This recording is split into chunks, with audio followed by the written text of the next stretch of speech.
Welcome to the Phoenix Prosperity Podcast, where wealth meets legacy. Join your host, Tim Fergestad, as we explore the journeys of Phoenix's finest to success and beyond.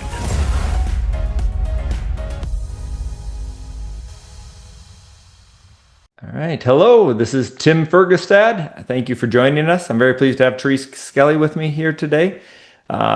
Therese is a transformational coach and business mentor, guiding mission-driven women business owners to achieve greater success, joy, and financial freedom. I love all of that. She is the author of a best-selling book, Love-Based Mission, How to Create a Business That Serves Your Soul. Love that too. And with a master's degree in counseling and deep expertise in psychology, marketing, selling, and business energetics. You don't hear that term very often, but it's very important. She brings a unique and powerful approach to her work. Welcome to the show, Therese. I'm so glad, happy to be here, Tim. Thank you so much. All right. Yeah. Thank you for making time. This is great. So all of that is awesome. And before we got into the show, I was giving you a little background on myself. And that was something coming from an academic scientist, scientific researcher mindset and background. I had learned a lot of skills over the years, technical skills. I learned a lot, but I didn't really focus on myself and the self-development and so forth. And so when I became a business owner and entrepreneur, I really have been around a lot of great people because they have to be great to be successful in business. You really have to know thyself and know what you're doing and know what drives you, right? Because a lot of people know what kind of where they want to go and what to do, but they don't have the skills or the mindset to get there. And I think that's where you step in. Is that right? That's my piece, right? Awesome. Why don't you give us a snapshot of the bulk of what you do as a transformational coach and business mentor? Great.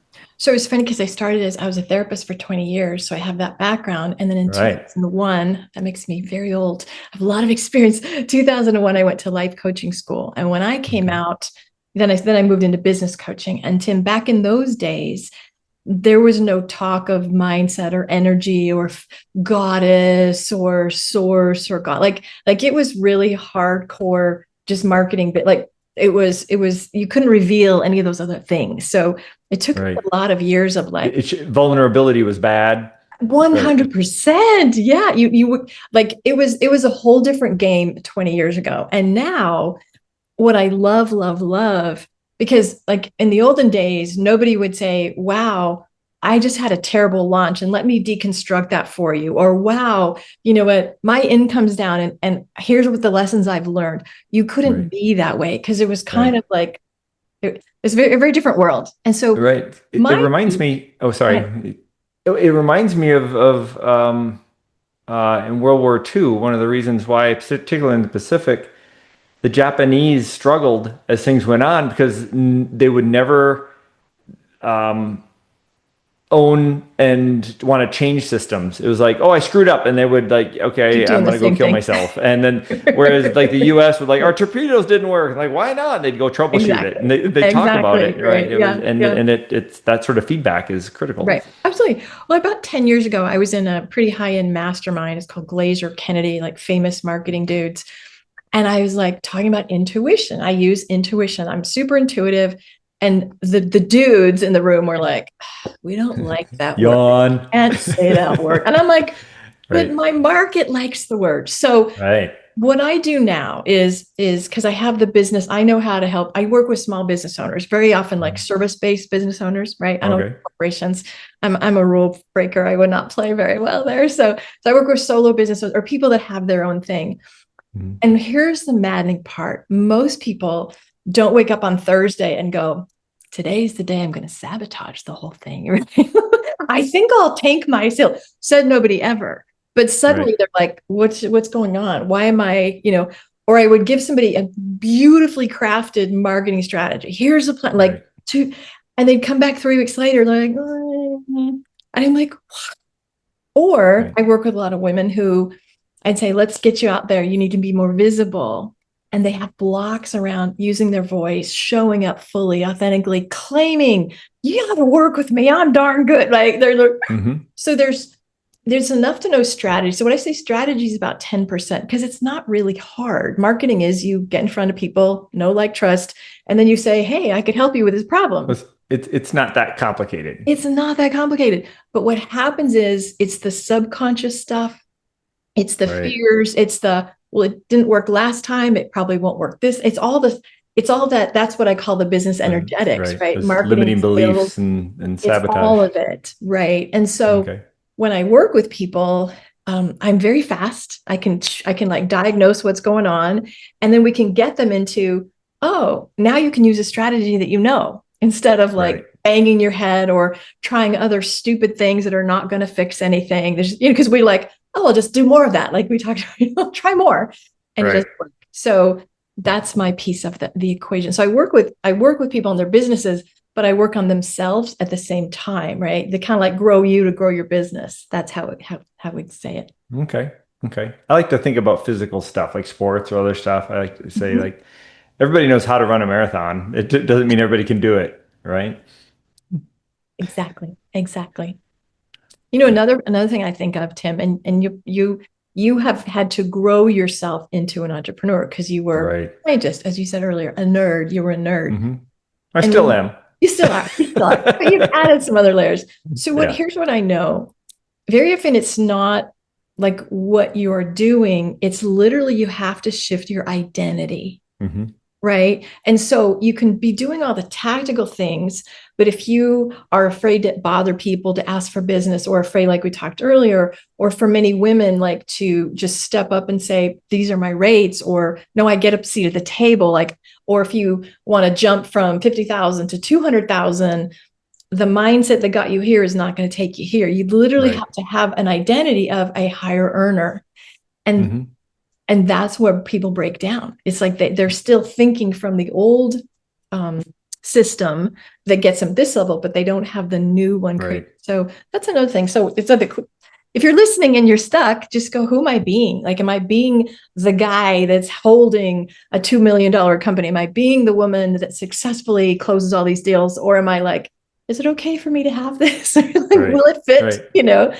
So that's not uncommon, right? People have those self-doubt and 100% all the time. Yeah, absolutely.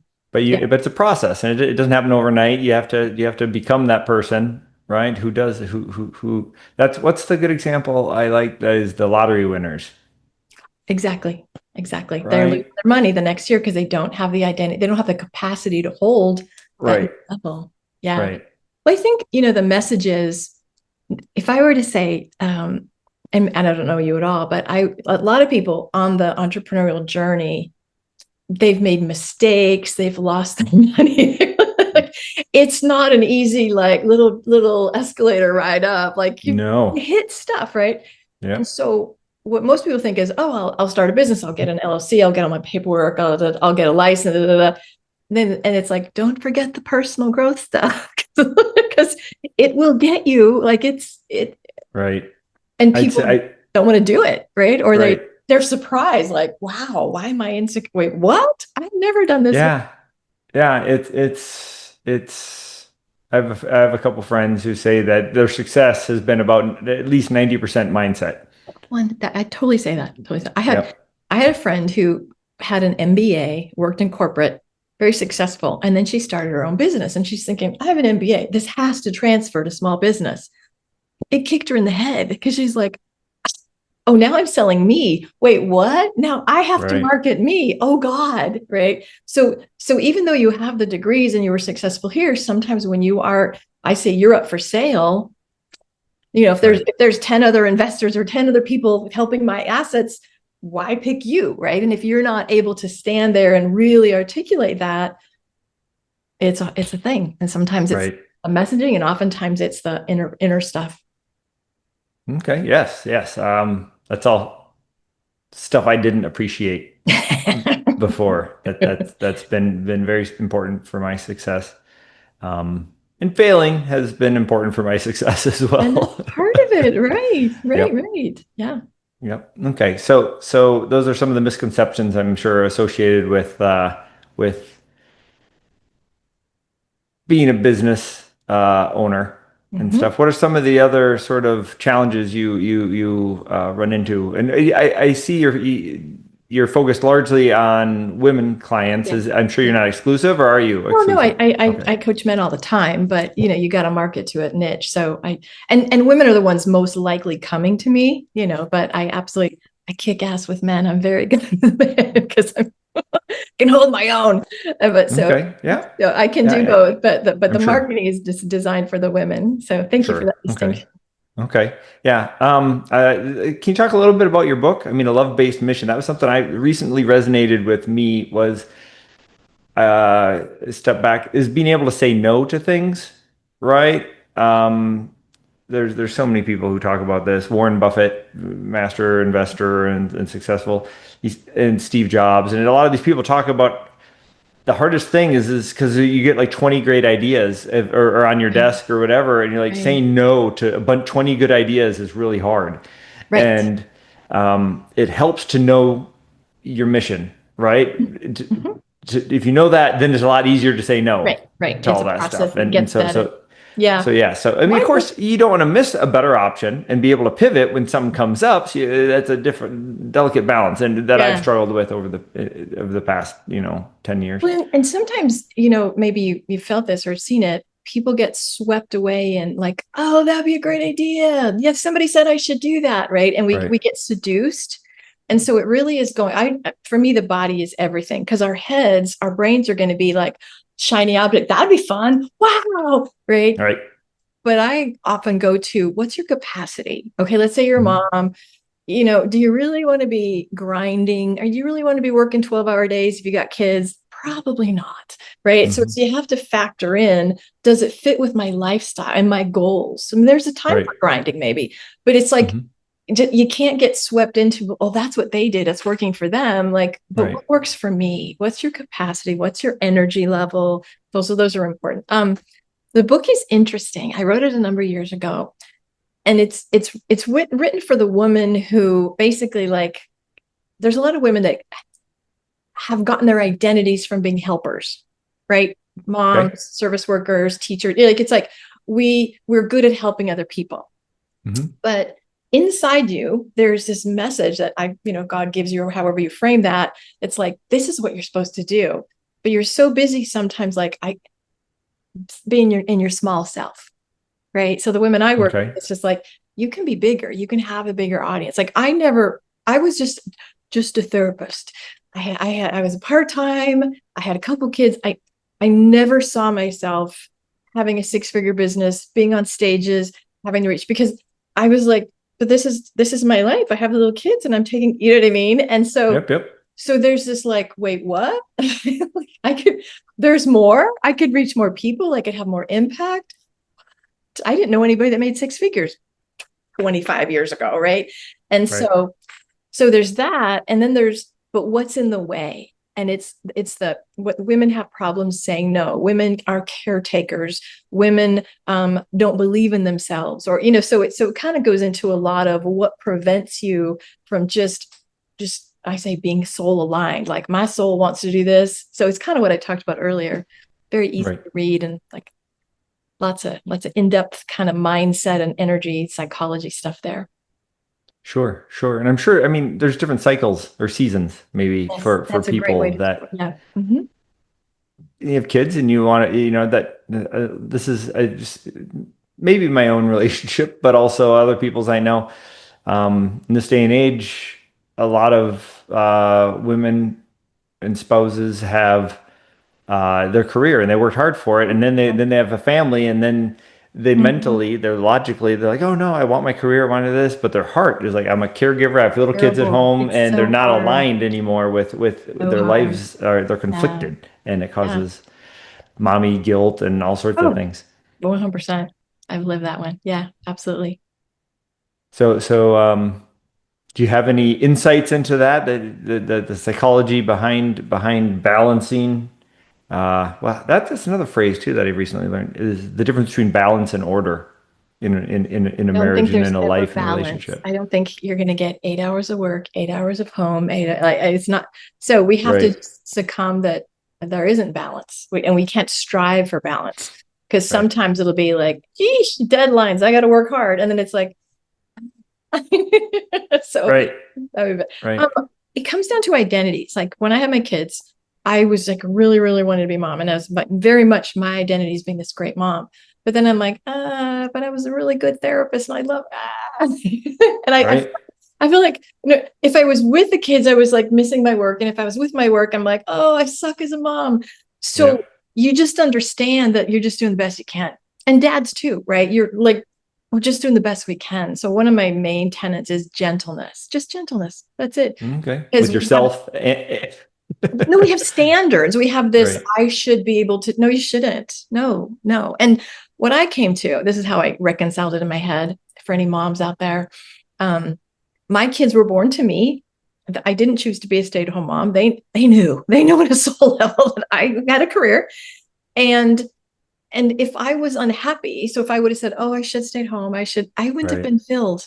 And so I have two boys. You're a role model for your kids. And if you're at home unhappy, that's not a good. Exactly. So my boys now get to see me really helping and doing cool things. Now I'm like, wow, instead of like an unhappy mom that's there all the time that I would have sucked at, I would have been terrible. So, and some people choose to stay home and that's their soul's mission. That's awesome.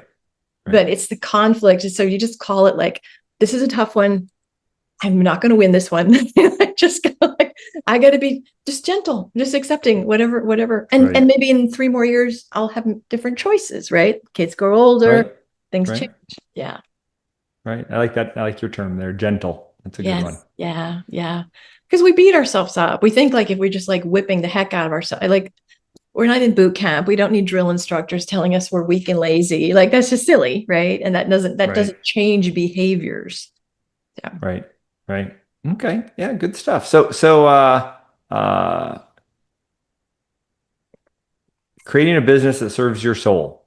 That's part of the secret sauce that the book discusses of providing guidance on how to know thyself and your identity. I think there are people, Tim, that just do business just for the material, and that's fine. They're like, this is, it's a means to an end, right? And that's totally fine. And then there's another set of people, it's like, oh my gosh, I'm on this earth to do this work. So that's kind of the people, the purpose ones, the mission driven, the purpose ones. And sometimes, again, because you're up for sale, it's usually the tender-hearted ones, the ones that give it all away and they have a hard time charging. And so you gotta like, what gets me out of bed? And I always say, if you think transactionally, it's harder. Maybe not for you, maybe not for the dudes listening, but for women, it's like, can I really charge $1,000 a month? Or can I really charge this an hour? It's like our brain will go, that's a lot. Like you're not Tony Robbins and he's, like we hear all the little gremlins.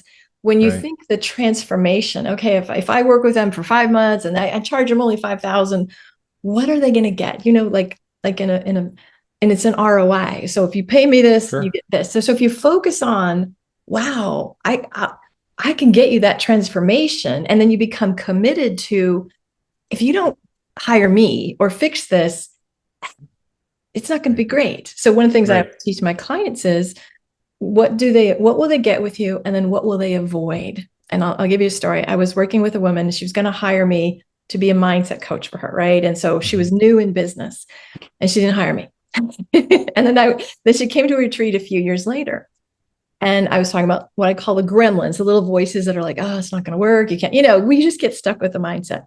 Right. And she raised her hand. She goes, I totally know what you're saying. She said, instead of hiring you, I took that money and I bought a copywriter. And I'm like, you didn't even have a website.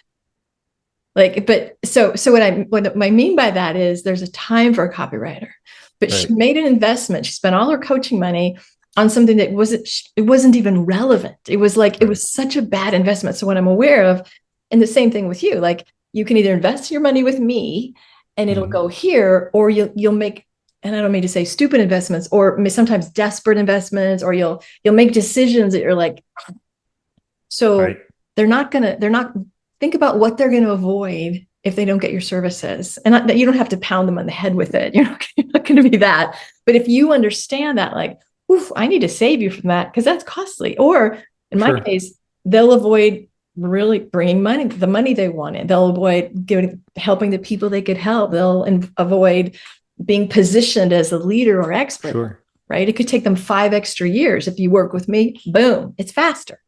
Right. So I can sell the heck out of it because I understand. Right. You pay for speed, but also I'd say it's not just avoiding problems. You're also missing out, right? So on all sorts of revenue that you could have been making and more of an impact and all the things that mean something to you. Because you didn't. Right. Yeah. Yeah. And I think in terms of coaches, something that helped me was learning that the more successful people are, the more coaches they have. They acquire them. They don't. It's not like, oh, I had a coach and now I'm fine, right? It's like Tom Brady, one of the best quarterbacks ever, had the most coach. I mean, he just acquired them as you go on. There's the health coach, the physical coach, the head coach, the quarterback coach. Right? That's right. And that's how you keep growing and getting better. And they more than pay for themselves every time. Absolutely. Right? So because like with a professional athlete, like with Tom Brady, or like say Tiger Woods, let's say he had a putting coach, or like the coach isn't a better swing coaches. Athlete, a swing coach, but the coach can see what Tiger couldn't. The coach can see what Tom can't. That's the thing. You want to have somebody in your corner that's like, oh, wait a minute, you're falling down there, or oh, I really love that's working good. Do more. Because we see some of the narrative. Like I remember when I first started a business, hey, money's tight. When you're brand new, you're like, I can't afford. Like, how do you do it? Right. Whereas if you just start going, okay, I have to be investing back in me, because we always want to put money in marketing and team. A lot of your investments should go back to your self-growth. Like it's great to take courses and trainings, but the coaching is an investment in your possibility of growing even more, because you're not seeing stuff, and you see it with people's finances, I see it with their businesses and how they're showing up. And that expertise literally accelerates growth and prevents breakdowns. So it's not that sometimes it's content they just didn't know. Exactly. Right. And you can educate them and share your expertise. A lot of it is they can't see the picture when they're in the frame, right? You can see it from, because you're not involved, you see it from a different angle. But also I'd say I'm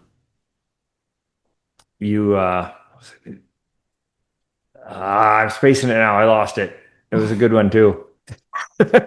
Don't think of it. It'll come. Yeah. All right. Well, anyway, moving on. I'll circle back to it if I remember. But what have you done in the last 12 months that has changed your life?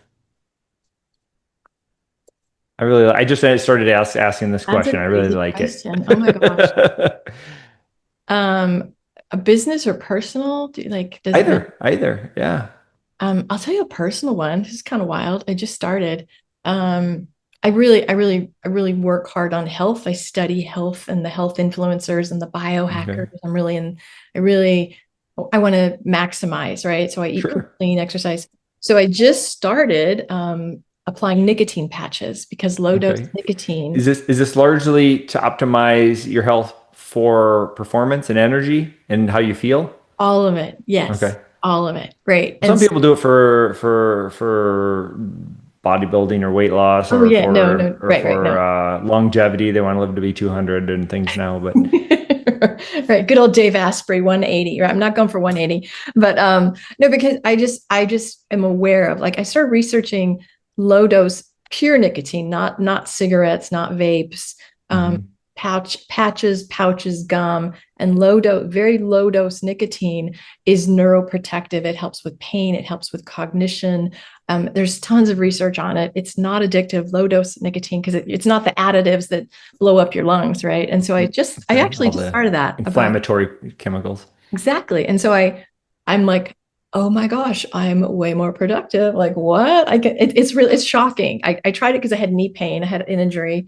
And it was like, oh, the knee pain's gone. I'm talking like I wear 3.5 milligrams. So it's just a little bit during the day. Okay. And so that's been a fascinating, like, what? A little biohacking thing that I've been done. I'm really excited about it. Because it actually does it. It pushes the nicotine. I won't get the science of it, but it pushes out the negative chemicals, the toxins, mold, heavy metals, COVID. It pushes out the stuff in your system. So it's kind of a detox protocol. So I'm like super excited about that. So okay, yeah, cool, yeah. Who doesn't like to feel better? To feel better, yeah. I didn't appreciate this when I was younger, but as I've gotten older, one of the greatest joys is the removal of pain. Yes. Right. So I think I get some of that now. I know we don't bounce back quite as much, eh? Right. Okay. So nicotine patches, and that's how do you source those, and where do you get them from? There's a guy. His name is Dr. Brian Ardis, Ardis, and he's the one. And Dave Asprey. There's a lot of the biohackers, but Dr. Ardis has spoken so much about this in all his YouTube videos. Like it helps with Parkinson's and Alzheimer's, and I'm like, I don't want to do anything I can to protect my brain. So patch that I use is a brand called Rugby, like the sport. I get it on Amazon and I cut it into little slices and I just wear it for the day and take it off at night and then it takes stuff to detox. But it's been a very interesting, most people are like, my children. Okay. So both of my boys, sadly, actually only one now, they vape. Oh, lungs are just, and they're like, you're doing nicotine. I'm like, okay, at this age, I'm not going to get addicted. They're like, oh my God, look what we have done. Because they got so addicted to vaping. They started. Oh, really? And one of my sons quit and the other one is still vaping. And they're just like, how can you use a tobacco product after? And I'm like, it's not the same. It doesn't have the additives are what destroys your lungs and it keeps you addictive. But this, I have a little patch on. I don't even feel it. So it's not like, oh, I'm jacked up. It's not like a drug response. It's just, suddenly I'm like, wow, my brain is very clear. I can focus and I'm more productive. So research it. Interesting. Yeah. Interesting. Yeah. Thank you for sharing. That's interesting. Yeah. I've heard of that. I've heard of people, Andrew Huberman. He's a fellow neuroscientist. He just did a thing on it. Right. Yeah. Right. And you see people like when RFK Jr. was in his confirmation hearing, you saw him like he popped a pouch in. And I think Mel Gibson, they showed him like with a little pack of the pouches. So it's gums or pouches or the patches. I don't want to do anything oral. So I just do a patch, just soaks in slowly. So it's quite popular. I don't know if it's all cool kids are doing it, but the biohackers are doing it. Right. So, okay. Interesting. Okay. Thank you for sharing that. Yeah, sure. Okay. Sure. And as we wrap up the interview, I have a reflection question I like to ask people. Hi. It's what do you wish you knew sooner about building wealth and success earlier in your career? What do I wish I knew sooner? Say that last part again about building wealth. Yeah, about building wealth and success earlier in your career. Yeah. There's a multiples of things. Right. I think I was my client in that I didn't own my value. I didn't charge enough. That's number one. And I went through a bankruptcy in the recession because I didn't manage my stuff. So I'm like, eesh. It took a bankruptcy for me to go, well, gosh darn. And the recession helped also. It wasn't just me. I got caught in the time, right? But managing your money, focus on saving and investing and getting financially literate. And right. And I wasn't, and this is not an excuse, I wasn't raised with like that. I got none of that, right? So I never saw. A lot of people don't. Exactly. There was no conversations in my family. And then I married a man that had a bunch of money and we were, and then the recession and everything fell out. And so when I went through that bankruptcy, I'm like, because you're in the money field there's so much money mindset. Like, oh my, there's like, oh, I can't, there's so much that's just loaded with emotional stuff. Right. And so I had a boatload of my own, bad thinking about money. And so I'm like, not on my watch. No woman will ever have to lose a house. Right? No. So that. Okay. Yeah. Yep. Yep. Yep. So yeah, get on top of that as quickly as possible. Don't ignore it. Yes. Like Okay. I with my kids, I'm sorry. I just had a client who's like 30 and she's like, I went to my first financial advisor and I'm like, yes, don't wait till you're 50. You know, one of my boys, one not so much, but the other boy is like, I just invested X and it grew by this. And so my boys have learned like you got to handle it. You got to be working with your advisors and you have to make plans. You can't just, oh, well, you know. So. Right. Yep. Okay. Well, Therese, if people would like to connect with you and learn more, what can they do? Where should they go? So my email is ts@thereseskelly.com. Just message me. Just if you want to have a conversation, if you want to see about working together, if you're like, tell me more about the nicotine patches, or what about that book you were talking about? Just reach out. I would love to be available, have a conversation. I would enjoy that. Okay. That's awesome. Thank you. All right. Yeah. Okay. Well, thank you everybody for watching and listening. Thank you very much, Therese Skelly, for joining me today. We very much appreciate you sharing your secret biohacking nicotine addiction. And it's not an addiction. I'm kidding. And your insights into mindset and success. Thank you. Thank you. Bye. Inspired by our guests? Visit phoenixprosperitypodcast.com/guest and join us on the show and share your success story with Tim. The spotlight awaits.